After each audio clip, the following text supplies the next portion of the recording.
Bem, meus queridos amigos e irmãos, boa noite. Estamos aqui em mais uma entrevista, sempre aos sábados, às 20 horas, com alguma personalidade do movimento espírita, um orador, um escritor, um médium, um trabalhador de casa espírita. E na noite de hoje eu estou tendo a imensa satisfação de receber aqui um amigo de Limeira, Leonardo Arruda. Daqui a pouco eu vou anunciá-lo direitinho, mas eu vou pedir, Leonardo, para a gente iniciar. Vamos fazer a prece inicial, elevar o pensamento a Deus e agradecer por essa oportunidade de encontro do movimento espírita de Pernambuco, Recife, com o movimento espírita de São Paulo, a querida cidade de Limeira, com o querido Leonardo, que vai conversar sobre espiritismo, evangelho, casa espírita, uma conversa fraterna e agradável, que com certeza trará informação e estímulo para os irmãos de caminhada. Então, pedindo permissão a Jesus, a quem tudo devemos, iniciamos a nossa entrevista da noite de hoje. Bem, pessoal, o Leonardo eu já conheço de algum tempo, porque ele é muito amigo de um grande amigo meu, das Antrolas, que é o Osson Peter Carrara, aquele grande sábio de Matão, é um sábio Osson, e com aquela fala dele única, não é? Original, o Osson falando sobre doutrina, não é? Ele fala com aquele charme dele, aqueles cabelos encanecidos, né? Já. Então, eu já escutei Leonardo em entrevista, já. Leonardo é um espírita muito sério, sempre pautando sua atividade com Kardec, adora a revista espírita, a gente estava conversando sobre isso. E, apesar de jovem nessa encarnação, já casado, com família, é um presidente de uma casa espírita, não é? Então, meu querido amigo Leonardo, que satisfação. Tudo bom, meu amigo? Como vai você? Bruno, obrigado pelo convite, viu? Uma alegria muito grande estarmos aqui juntos, conversando, batendo esse papo tão gostoso. Falei aqui para você, estou um pouco nervoso, né? Mas aí você me falou que eu sou amigo de um dos grandes aí, nosso amigo em comum, Orson. Aí eu deixo com ele a responsabilidade. Eu sou pequenino perto dele, né? Então estou em casa aqui, viu? Todos nós. E nervoso fiquei eu com o Orson, viu? Mas saiu bem a entrevista, porque ele é uma pessoa maravilhosa, né? Meu amigão, me conte primeiro, Leonardo, olha, isso aí é a pergunta comum a todo entrevistado que vem aqui, né? Queria saber a tua trajetória, as casas espíritas que você passou, se é espírita de família, não é? Conte para a gente a tua trajetória no espiritismo. Bom, meu amigo, vamos lá. A trajetória, embora seja ainda um pouco novo, né? A minha esposa brinca, né? Fala que eu sou meio novinho ainda, 34 anos, né? Mas você falou Limeira, mas só para trazer dentro dessa contextualização toda, eu sou de Monte Alto, São Paulo, né? Interior de São Paulo, e há 9 anos que eu estou em Limeira, né? Também em São Paulo, interior. Então, porque dentro dessa trajetória faz todo sentido a fala, né? Para entender de onde eu vim, o porquê e como, né? Porque é bastante curioso até essa trajetória. Confesso que eu nunca conversei sobre isso com ninguém, viu, Bruno? E é a primeira vez que eu abro aí essa parte dessa trajetória, da intimidade mesmo, que a doutrina me convidou a viver, né? Então, eu sou espírita desde a vida anterior, né? Mas desde berço, por parte de mãe, a mãe sempre espírita. Mas quando pequeno aí a gente não tinha, pelo menos em Monte Alto, eu não tinha o costume de frequentar a mocidade, evangelização, nada disso. Muito pelo contrário, a gente era estimulado, uma cidade pequena, a frequentar a igreja, né, a missa. Então eu ia lá toda vez, fazer a primeira comunhão, assinar a carteirinha. Uma pena, né? Eu penso que hoje, como dirigente, entendendo a importância da mocidade, da evangelização, eu penso que foi uma pena, mas tudo tem o porquê, né? Tudo tem o seu entendimento. E desde muito novo, então eu lia alguns livros que minha mãe tinha guardado ali. Eu pegava os livros e levava para o banheiro, né, e lia no banheiro.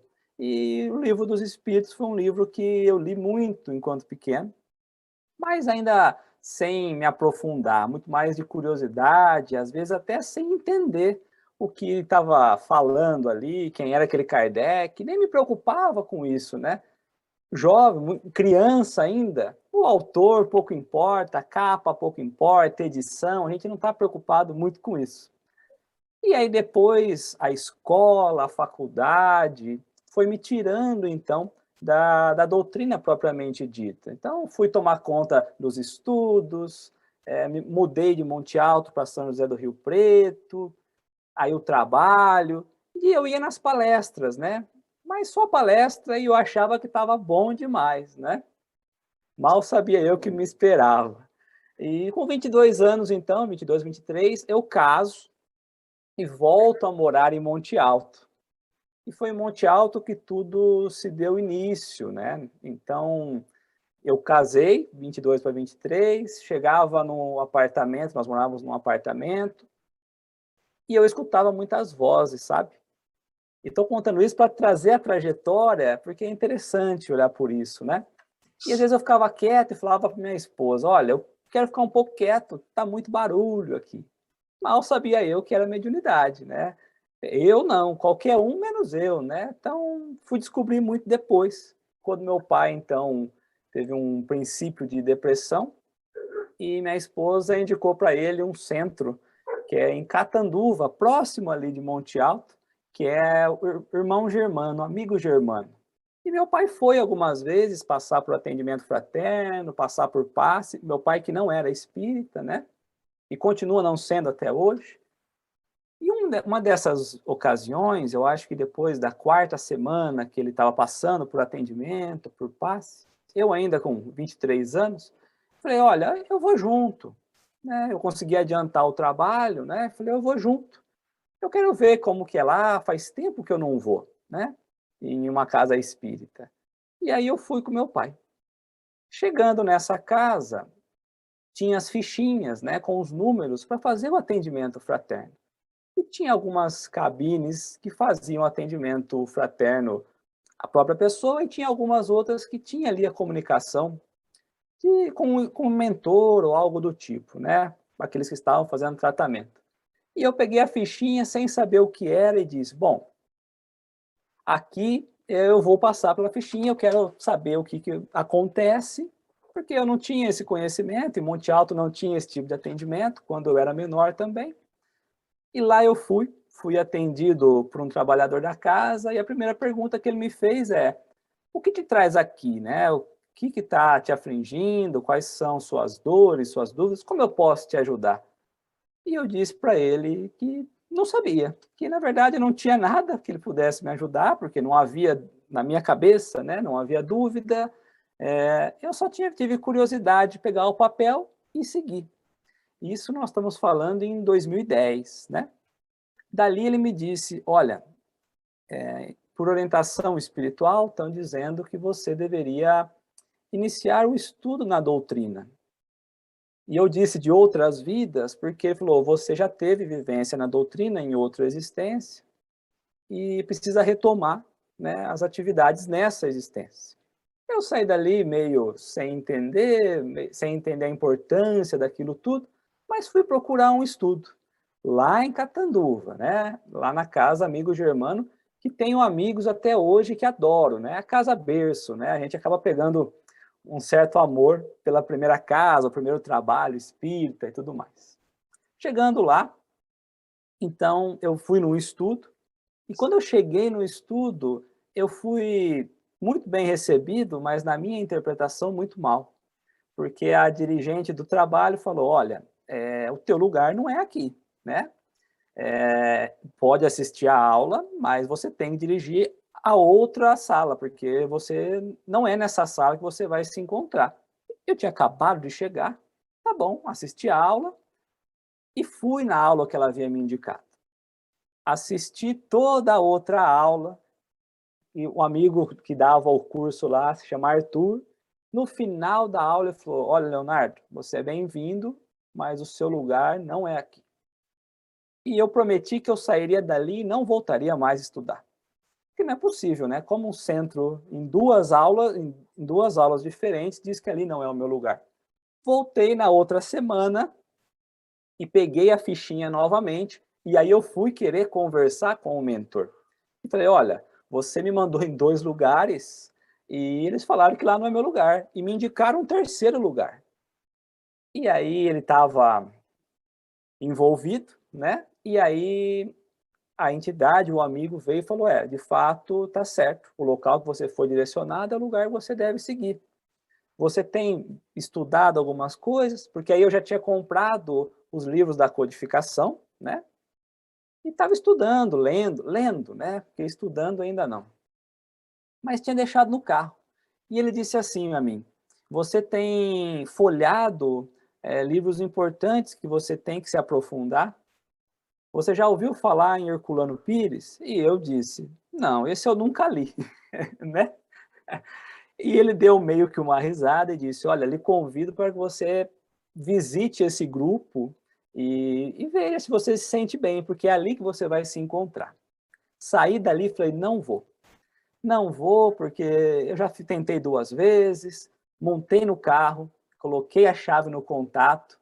A hora que eu fui ligar o carro, eu olhei para o banco, os livros, eu tinha um livro dos espíritos e livro dos médiuns, e aí eu vi escrito, Herculano Pires, tradução de Herculano Pires. Bom, dali para frente falei, aqui é o meu lugar, vamos seguir, porque é essa casa que vai me atender mesmo. E aí eu fui e fiz todos os cursos, desenvolvimento, comecei a trabalhar, passe. Mas em 2013, eu transferi para Limeira, justamente por causa de trabalho, e aí começou a minha saga para, de fato, encontrar uma casa espírita. Porque eu fui tão bem acolhido na outra casa, depois entendendo todo o processo, e aí eu comecei a não querer estudar, porque eu já tinha estudado na outra casa, olha que ignorância, né? Eu tinha estudado na outra casa, por que eu teria que estudar de novo? Então eu ficava indo de casa em casa e eu não conseguia trabalho, porque aqui as coisas são meio rígidas, né? Precisa passar anos estudando para conseguir trabalhar. Até que, no Centro Espírita Luz e Caridade, um trabalhador, que era o antigo presidente, ele diz, você já trabalhava? Disse, já trabalhava. Então aqui você vai começar a trabalhar. E eu entrei, acho que no segundo ou no terceira semana que eu estava indo na casa, entrei e comecei a dar passe. Eu falei, acho que é aqui mesmo, porque eu não quero mais estudar, eu quero só trabalhar. Olha que espírita, né? 2013, né? E aí eu fiquei e lá estou até hoje, né? E interessante que eu falei de Herculano Pires, recentemente falando com a filha dele, com a Heloísa, nós estávamos marcando de fazer uma palestra, né?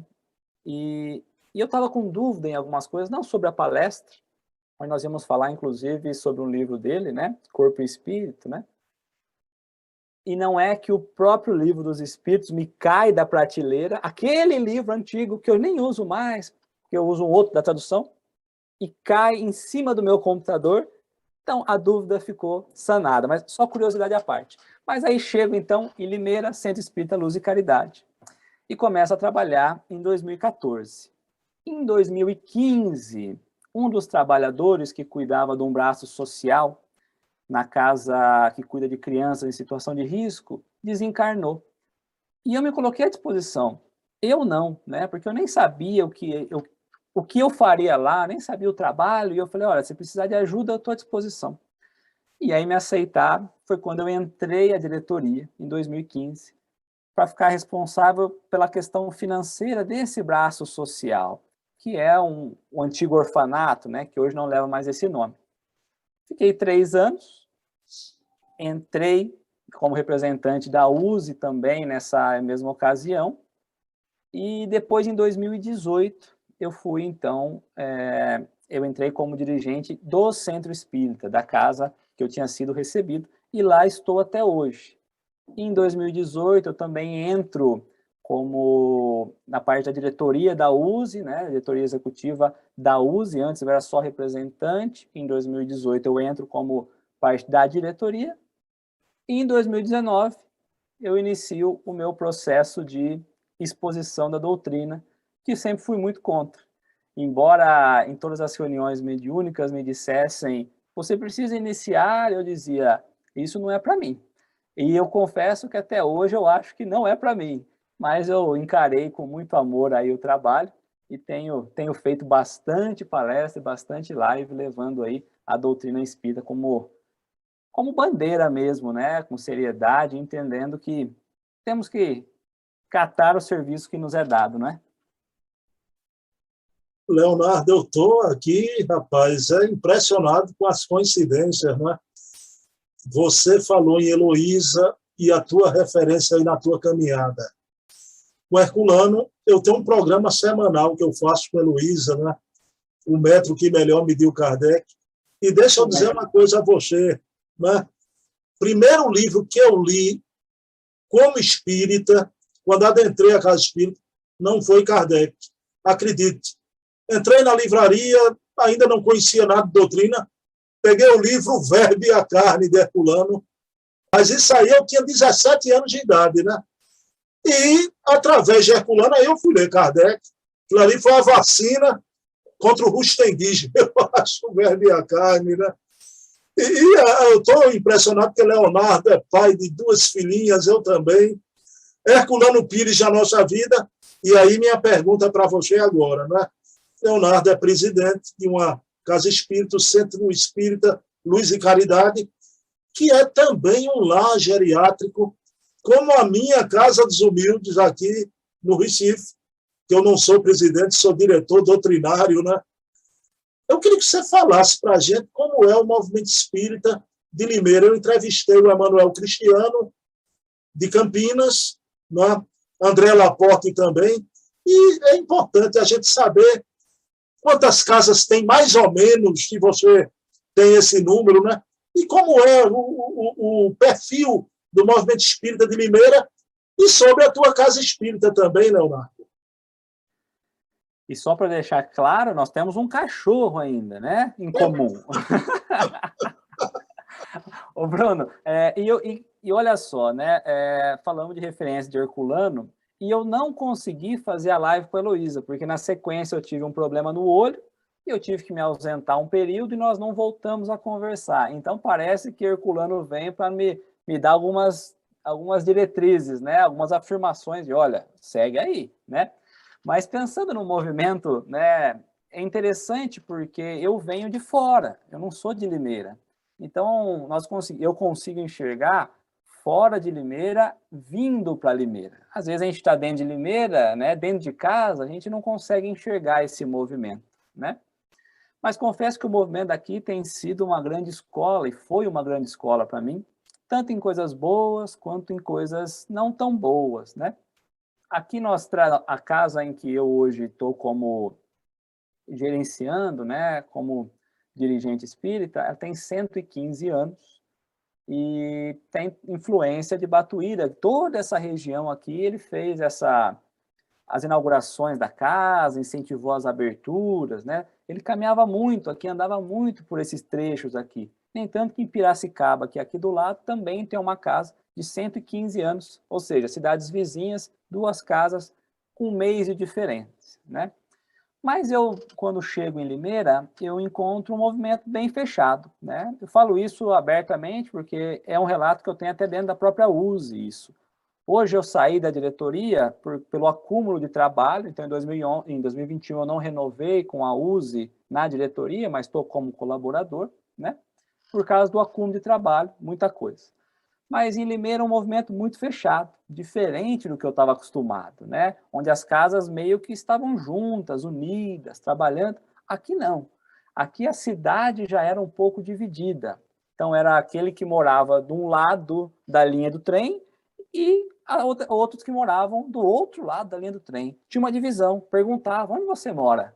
Porque a cidade também não é muito unida, né? Nem tanto que enquanto eu estou aqui, é comum ouvir, olha, Mas filho de quem você é? Qual que é seu sobrenome? Você é de Limeira? Não, não sou. Aí parece que a coisa dá uma esfriada, né? Então, isso eu encontrei dentro do movimento, um movimento muito fechado, onde as casas estavam muito isoladas, né? Hoje a USE conta com 9 casas inscritas, né? Já tiveram 11, hoje são 9. E eu aceitei até entrar como a parte executiva da diretoria da USE, tentando fazer com que esse movimento se abrisse de fato. Mas nós sabemos que não é um movimento tão fácil, né? Não é um estalar de dedos. Então a USE tem desempenhado um trabalho muito legal e muito positivo aqui na cidade e na região, tentando fazer a unificação das casas. Mas aqui nós temos um isolamento das casas que é uma pena. A gente perde muito com isso, né? Porque fica dividido. Então, o que eu consegui e qual foi a minha ideia dentro do movimento espírita de Limeira é, como dirigente, começar a trazer palestrantes de fora da cidade, a fim de começar a mesclar um pouco a cultura da casa, o entendimento, as falas, porque até isso era fechado. É aquela cúpula, né, de palestrantes, e aí eu falei, bom, vamos abrir tudo isso? E foi aí, inclusive, que o meu laço com o Orson se estreitou ainda mais, porque em pontes, né, em conexões, o Orson dá um baile, né? Meu amigo, aí chega a pandemia, né? Isso aí é uma coisa comum ao movimento espírita do Brasil inteiro. Eu lhe expliquei em off, Leonardo, como a nossa casa é um lar geriátrico, será uma das últimas aqui em Recife a reabrir seus trabalhos, né? Porque, graças a Deus, não desencarnou nenhuma vovozinha ainda na nossa instituição. Mas, meu amigo, eu queria a tua avaliação. Como você vê a Casa Espírita, nesse momento de pandemia, ter tido que priorizar a divulgação nesse modo virtual? Que foi um bem. Mas eu percebo muito as pessoas festejando esse tipo de divulgação numa zona de conforto. Você acha que a gente precisa também, depois, mesmo mantendo a coisa híbrida, a gente precisa voltar para o chão batido da casa espírita, meu querido Leonardo? Bom, Bruno, poderíamos pensar em lei de sociedade, né? Eu preciso estar em contato com o outro, né? Quando às vezes nós olhamos para o movimento agora, foi o que nos restou e foi muito positivo, né? Não para a casa em que eu hoje estou, porque nós fizemos a opção de não realizar conteúdos online. O que nós fizemos? Nós olhamos ao redor, várias pessoas realizando palestras, lives, seminários, e nós falamos, olha, vamos aproveitar o que está acontecendo. Para que nós vamos produzir mais? Vamos incentivar aqueles que estão fazendo e ajudar, colaborar. Né? E foi isso que nós fizemos, de fato. E a casa nossa também, por ser uma casa centenária, pulou-se uma geração de dirigentes. Então, eu digo que eu hoje com 34 e o mais novo aí na linha de sucessão, ou o mais velho, né, assim, que entre eu e o outro, é 70 anos, né? Então, 70 para baixo não tinha ninguém para assumir. Eu assumo lá, né, com, imagina, 31 anos, vindo de fora, tendo que assumir. Então, esse momento online foi um momento desafiador, tanto para a casa, que manteve só os trabalhos sociais com as famílias necessitadas, gestantes, e o orfanato, que está ligado à casa, mas as outras atividades nós paramos. Estamos ensaiando retornar agora, como eu disse, mas ensaiando, porque o público aqui também é um público bem avançado. E quando nós olhamos para o movimento como um todo, nós vimos muito conteúdo surgindo, muitas pessoas ganhando voz que antes não tinham voz, né, Bruno? Isso me deixou muito contente, porque nessa caminhada toda, eu fiz um movimento de ajudar muitas casas e muitas instituições a iniciar as transmissões online, porque eles não tinham conhecimento de nada, nem Facebook, nem YouTube, nada, né? Então, eu fiz parte essa parte de ensino, de auxiliar, de mostrar, e as pessoas depois seguiam. olhando por esse lado, o movimento da pandemia possibilitou um progresso muito grande das casas. Mas nós não podemos nos acomodar a isso. Nós temos que entender que há uma mescla aí, né? Se nós temos a tecnologia na nossa mão hoje, eu preciso fazer com que a casa espírita volte, quando tiver segurança, no presencial, volte na terra, né, pisar no solo, mas que também leve isso via internet, via conexões, que foi um ganho muito grande. Foi a possibilidade de nós trazermos e de nos conectarmos com pessoas que antes nós não poderíamos. Nós estamos aqui justamente assim, né? Então, foi um lado muito positivo, mas agora é a hora de começar a olhar como nós usamos a balança, porque, de novo, a consciência nos chama à lei de sociedade e que nós precisamos do outro para poder desenvolver, né? Perfeito, e você disse muito bem dito. Se não fosse esse momento de divulgação virtual, eu não tinha conhecido essa figura aí nobre, meu querido Leonardo Arruda, né? E o trabalho do Orson mesmo, Leonardo, vou dizer uma coisa a você, como ele traz gente de tudo que é ponto do Brasil, com trabalhos maravilhosos, né? Eu, no meu canal, eu faço uma mescla, né? Eu trago a turma aqui de Recife, mas de vez em quando trago uma pessoa conhecida dessa aí, porque eu não sou Orson Peter Carrara. Se eu não trazer os conhecidos, não vem ninguém para o meu canal também, né? Mas o trabalho do Orson, ele furou a bolha, você falou muito bem dito, a gente tinha os eventos com aquela bolha há mais de 10 anos, sempre aqueles 15 oradores que é impressionante, e essa democratização da divulgação veio para ficar, nesse ponto é excelente. E o que eu falo da zona de conforto, Leonardo, é o pessoal que fica no sofá gravando live, né? E exatamente tem o outro lado, né? Com a possibilidade de que não tinha antes, né? De estar divulgando suas coisas de modo próprio, então não tenha tanto interesse a voltar o modo primevo, né?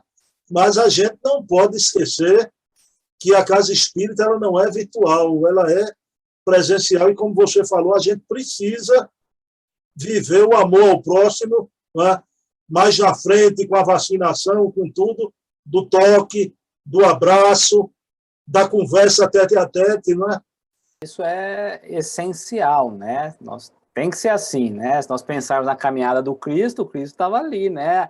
Na ação, ativo, no meio do povo mesmo. E aí o papel nosso é esse, né? Com certeza.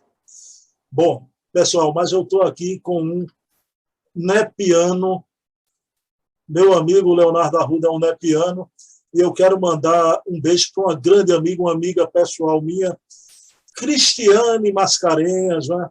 Essa trabalhadora do NEP. Leonardo, eu quero que você fale do NEP, mas eu quero que você também me responda uma coisa. Estão querendo tirar Jesus do Espiritismo, meu amigo? Bom, vamos lá, que essa pergunta é delicada, mas importante, né? E aqui eu trago a resposta pelas conclusões de Leonardo, né? Não como centro, não como FEB, como USE, e como o próprio NEP, né? Então, primeiramente, para entender a questão do NEP, o NEP, sim, né, em resposta bem direta, sim, nós encontramos alguma minoria que busca excluir o Cristo da doutrina. Por incrível que pareça, isso é uma realidade, né? Mas quando nós pensamos aí, primeira revelação, segunda, terceira revelação, o Cristo trazendo a doutrina espírita como sendo o consolo, o consolador prometido, ou quando nós olhamos o livro dos médiuns, o livro dos espíritos, na questão 625, onde Kardec traz referência justamente a Jesus como sendo nosso guia e nosso modelo de moral a ser seguido pela humanidade, aí mostra que o Cristo tem que estar no centro da doutrina, né? É lógico que nós temos que entender a doutrina no seu tríplice aspecto, tanto científico, filosófico e religioso, mas o Cristo é o modelo que nós precisamos seguir. E quando nós pensamos nessa questão de exclusão do Cristo, da própria doutrina, é porque muitos estão presos a Jesus pela sua morte, enquanto, na verdade, deveríamos estar olhando a salvação que o Cristo nos trouxe pela sua vida, que é o modelo que ele nos trouxe. Então, às vezes, nós pensamos, ele morreu por nós. Não, ele viveu por nós. Nos trouxe como exemplo a maneira correta, o modus operandi, né, o modus vivendi, como nós devemos realizar. Então, o Cristo ser a base da doutrina espírita faz todo sentido dentro da transformação moral que nós estamos buscando, né? Mas pensando, falando do NEP, o NEP tem como objetivo trazer realmente os ensinamentos de Jesus para dentro da doutrina, trazer o Cristo para dentro da doutrina. Em 2018, eu tive a oportunidade de conhecer 2 NEPs, um aqui em Limeira, com a Maroísa Baio, também estudiosa de Kardec, né, muito estudiosa, e em São Carlos com Arthur Valadares, né? E eu me apaixonei pelo método que os dois apresentaram, né? O NEP traz um modelo de buscar o quem, como, onde, quando, né, nos ensinamentos de Jesus, e faz isso com base na doutrina espírita. Então pega lá o que o Cristo, os evangelhos falam do Cristo, e traz o entendimento da doutrina espírita. E é isso que tem que ser, porque não é romper com o Cristo, não, é dar seguimento, é prosseguir. Assim como o Cristo também não veio, né, como ele mesmo colocou, acabar com as leis, né, destruir as leis, ele veio dar cumprimento, a doutrina espírita também vem dar seguimento àquilo que ele veio nos trazer. Então é isso que nós temos que ter, e o NEP faz isso. É lógico que você tem alguns grupos isolados, não falo de NEP, né, mas alguns grupos de estudo, que não querem ter o Cristo como referência, preferem ter só Kardec. Mas aí a obra fica muito vaga. Aí nós perdemos um pé ali, né, do tríplice aspecto. Então é preciso ter um cuidado muito grande, porque Jesus mesmo nos falou da vida futura, nos falou de reencarnação, da existência de um Pai, da existência de Deus, né? Então Jesus mesmo nos trouxe a base da doutrina. Nós não podemos ser mesquinhos e ignorar isso, né? E tirar Jesus, aí vem no rastrilho, tem gente que não aceita nem prece em reunião espírita, né? Até aqui eu não vou dizer que entrevista foi, eu fui instado a não fazer a prece. Para que prece, né? Uma entrevista, uma conversa fraterna. Aí a gente tem que fraternalmente dizer, porque o canal é meu, aí aqui tem prece.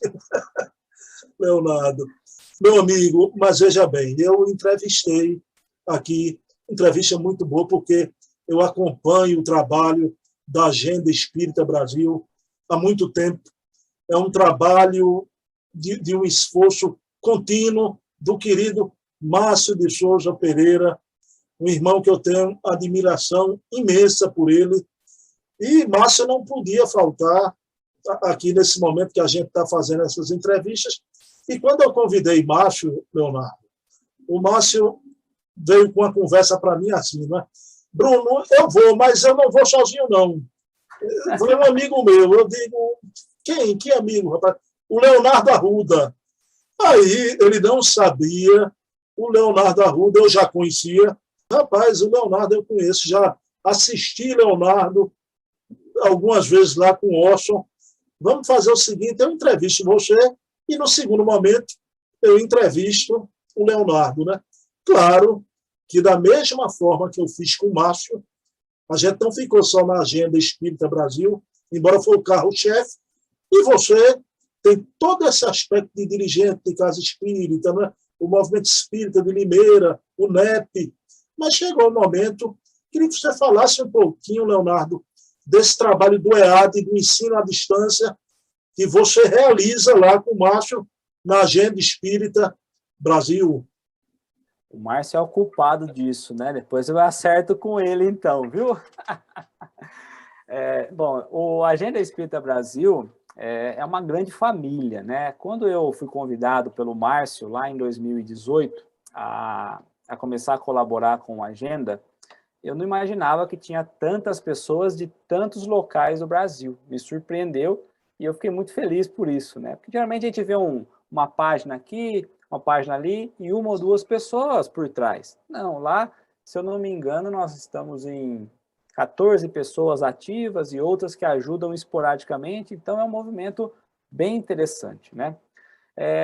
E a Agenda Espírita, não vou entrar na agenda propriamente dita, mas ela traz textos espíritas, divulgação de eventos, né, de espíritas, e aí nós começamos a pensar, nesse momento de pandemia, nós precisamos talvez começar com lives, ser esse canal de concentração, né, porque estava tudo muito disperso, e a ideia foi poder centralizar tudo num lugar só.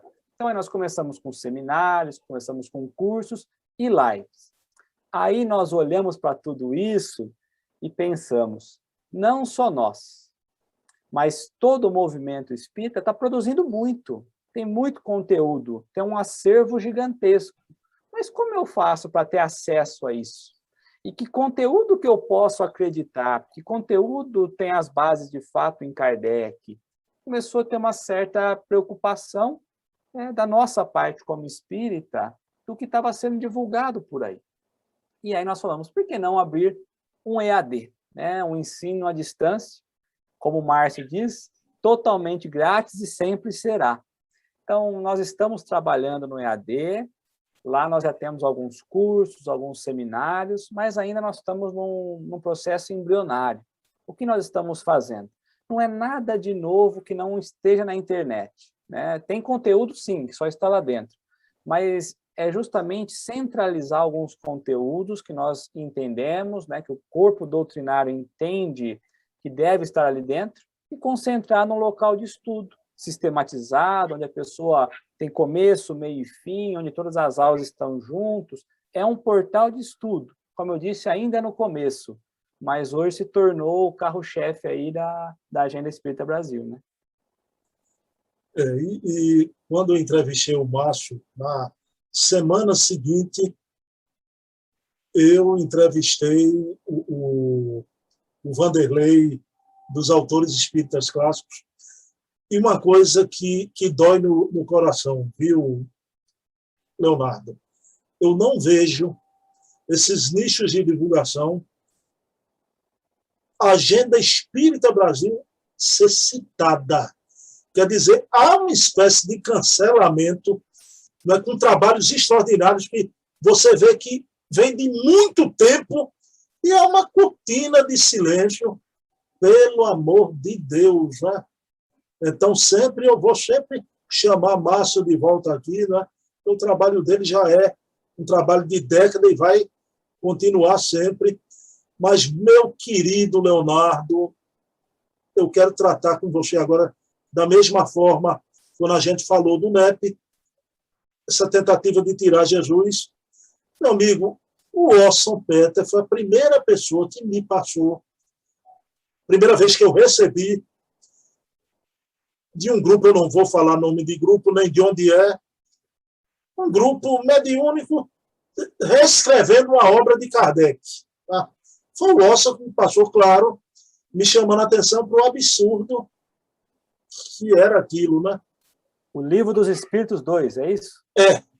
Quando, para mim, a gente já tem o Livro dos Espíritos 2. É o Consolador de Emmanuel, se quiserem, né? Então, o Livro dos Espíritos 2. Mas, meu amigo, mas não só isso, meu querido Leonardo.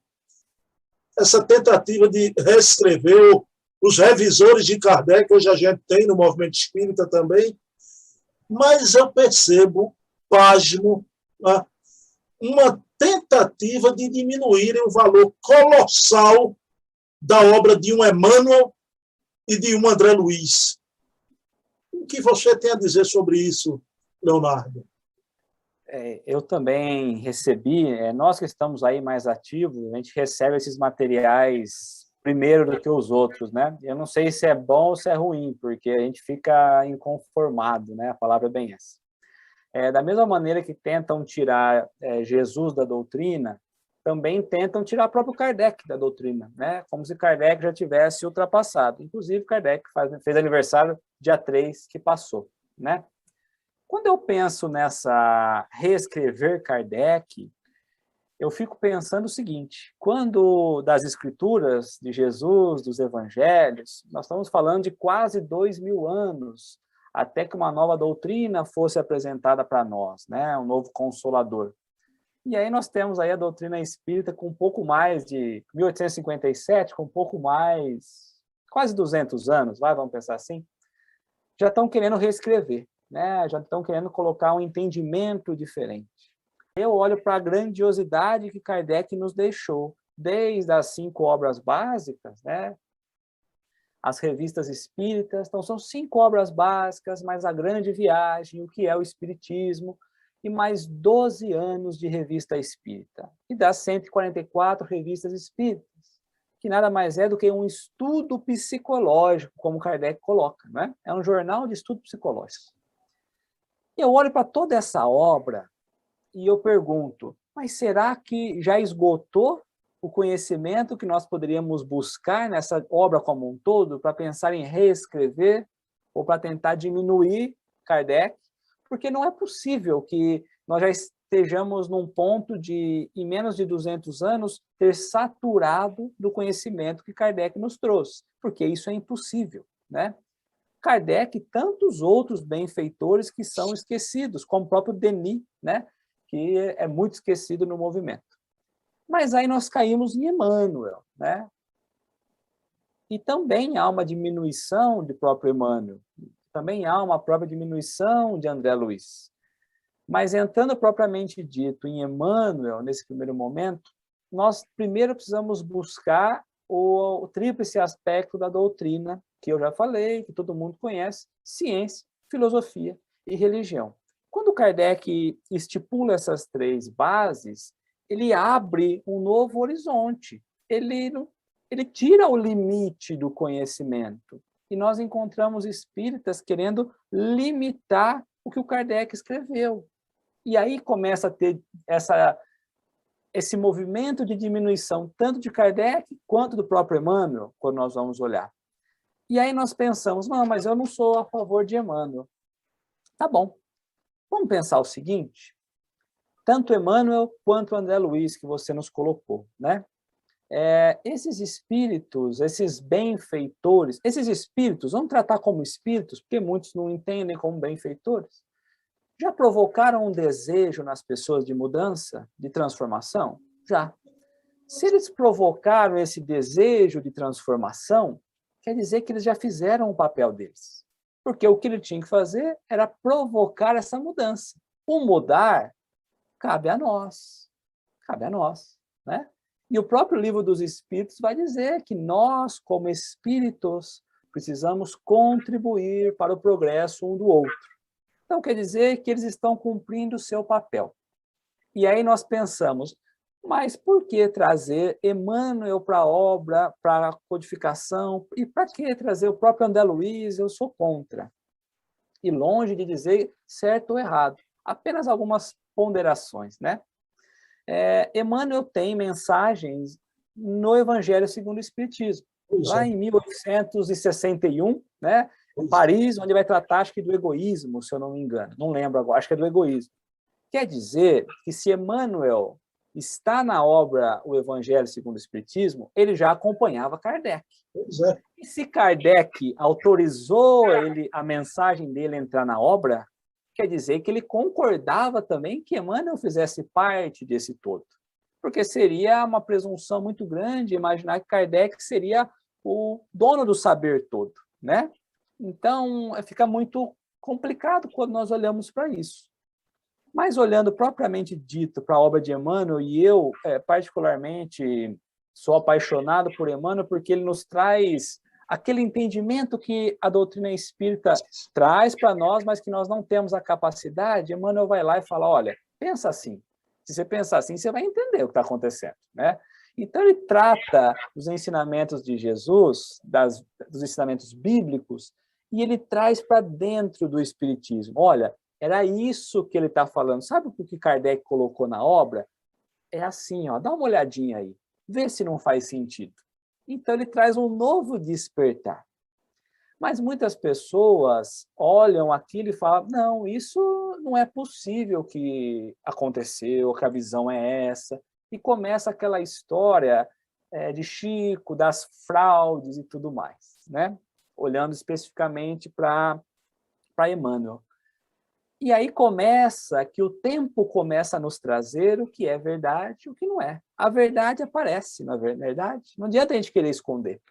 Tanto é que batiam em cima do livro Renúncia, na primeira parte, um livro que teve sua narrativa em 1662. A primeira narrativa, 1662.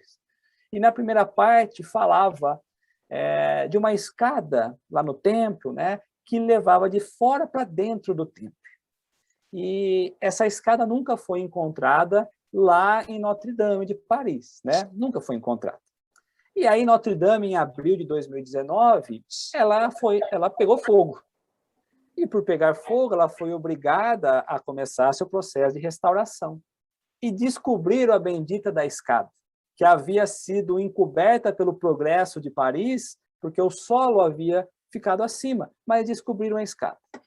E aí nós pensamos nas narrativas, né? Uma história de 1662, um livro que já faz um certo tempo, que faz parte da coleção dos romances de Emmanuel, vai falar de um aspecto que ninguém sabia. Será que tem importância um benfeitor desse ou não? Seria aí detalhes para mostrar o caminho que nós devemos seguir? Porque nem Chico sabia disso. E no incêndio, né, nós fomos então descobrir que sim, a escada estava ali, e muitas vezes nós falávamos da fraude, e a fraude não existiu. Na verdade, nós é que não esperamos o tempo exato para poder entender tudo isso. Também. André Luiz é um caso à parte ainda, né? Se Emmanuel é um caso, André Luiz é outro caso. Leonardo, deixa eu só dizer uma coisinha, né? Quem prefaciou toda a obra de André Luiz, todos os volumes, foi quem? Emmanuel. Emmanuel, né? E sabe uma coisa que eu queria... Chico, ele escreveu mais de 400 livros, né? E eu queria que as pessoas parassem um pouquinho e pensassem a dificuldade de escrever um livro, tá? Eu não estou falando de 400, não, um. Quando a gente olha a obra de Chico e essa dimensão que ele nos traz de informação, não tem como nós pensarmos em ignorar tudo isso. É impossível achar que esse é o trabalho de uma mão única de um encarnado, né? Isso é impossível. E aí, quando nós entramos em André Luiz, pela própria mediunidade de Chico, como você colocou, com o aval de Emmanuel, vamos dizer assim, né? Muitas pessoas acham que essa obra de André Luiz é uma ficção muito grande. De fato, passa a ser uma ficção quando nós não paramos para estudar, olhar as entrelinhas e compreender o que aquelas obras querem nos trazer, né? Porque, de fato, ela desnuda todo o plano espiritual, nos mostra claramente como acontece do outro lado da vida, nos mostra ali uma compreensão que o livro dos médiuns muitas vezes nos traz de forma sintética, nos mostra na prática, né? Então, como vivem os espíritos? Como pensam os espíritos? Como que é do outro lado, né? Fora do corpo, como que acontece? Reunião mediúnica, fora teoria, na prática, como se apresenta? Então, nós vamos percebendo que a obra ela tem uma importância grandiosa, grandiosa. Porque na própria obra, quando nós vamos trabalhar nas colônias, vai fazer referência aos mundos habitados, a diversas moradas da casa do meu pai. Olha só como faz ligação, mas existem muitas pessoas fechadas a essa interpretação. E aí, olhando para André Luiz em específico, ele vai trazer justamente o pilar da ciência para dentro da doutrina. E as pessoas não querem muito olhar para isso, mas a ciência dentro do que é o que deveríamos caminhar e olhar, porque ele traz uma abordagem um pouco mais científica do que os outros livros de Emmanuel, que é muito mais evangélicos, né? Muito mais bíblicos. E quando nós olhamos para a obra de André Luiz, muitas coisas que a ciência vem mostrando como verdade, a obra já dizia ser verdade. Agora, em 2021, a própria AME lança a Psiquiatria Iluminada, né? A AME, Associação Médico Espírita. E ele vai trazer uma ligação muito grande com as obras de André Luiz com a saúde mental. que a medicina não entendia, mas que agora, analisando o que André Luiz traz nos seus livros, começa a ganhar um sentido diferente. Então, o que fica para nós é que o nosso processo de aprendizado, de amadurecimento e de evolução é muito lento. Nós queremos entender a obra sem esperar que ela se amadureça. Então, calma, vamos esperar, porque o sentido vai fazer ele para frente. E se for um equívoco, também vai ser mostrado para frente, né? Então, que saibamos entender que tudo leva um tempo, igual uma semente. A gente planta e precisa esperar germinar. Nós já queremos colher porque somos imediatistas. E os imediatistas de plantão querem excluir Emmanuel, querem excluir André Luiz e tantos outros benfeitores que tão bem contribuem para o nosso despertar, não é? Amigo, brilhante a sua apreciação, não é?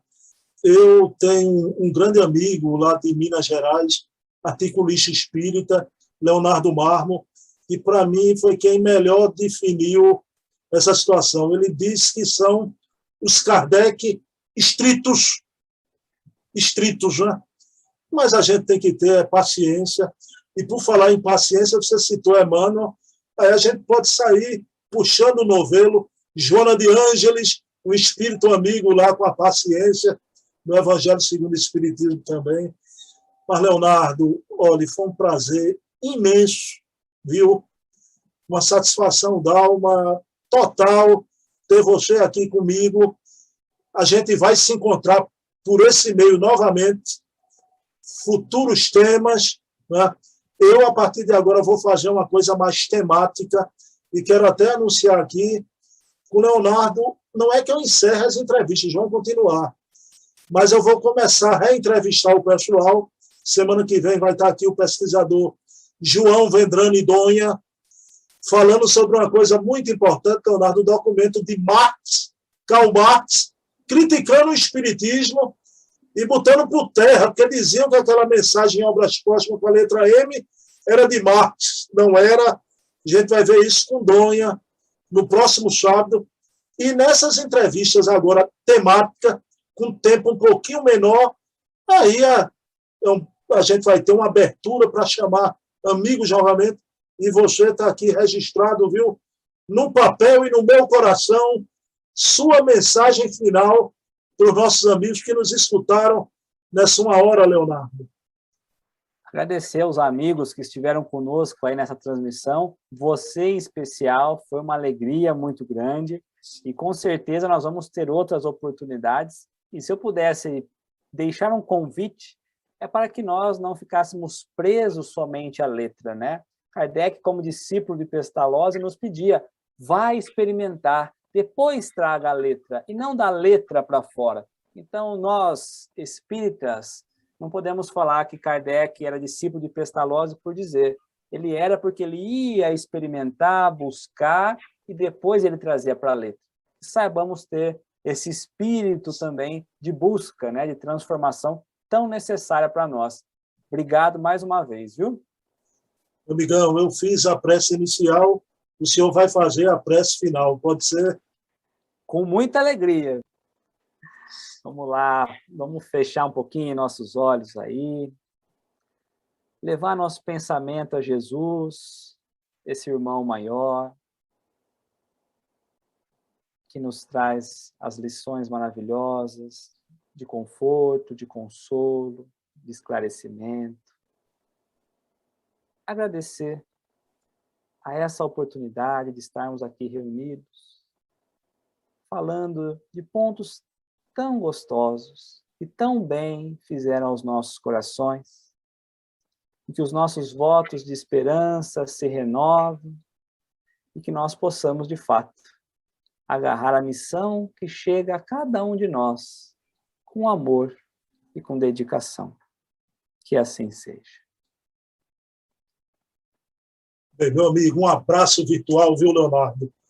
Lembrança às meninas, à esposa, e até a próxima, se Deus quiser. A todos aí, obrigado, viu? Olha, e dê um abraço naquele velho, viu, aí de Matão, um velho aí que você gosta de Matão, seu Carrara, viu?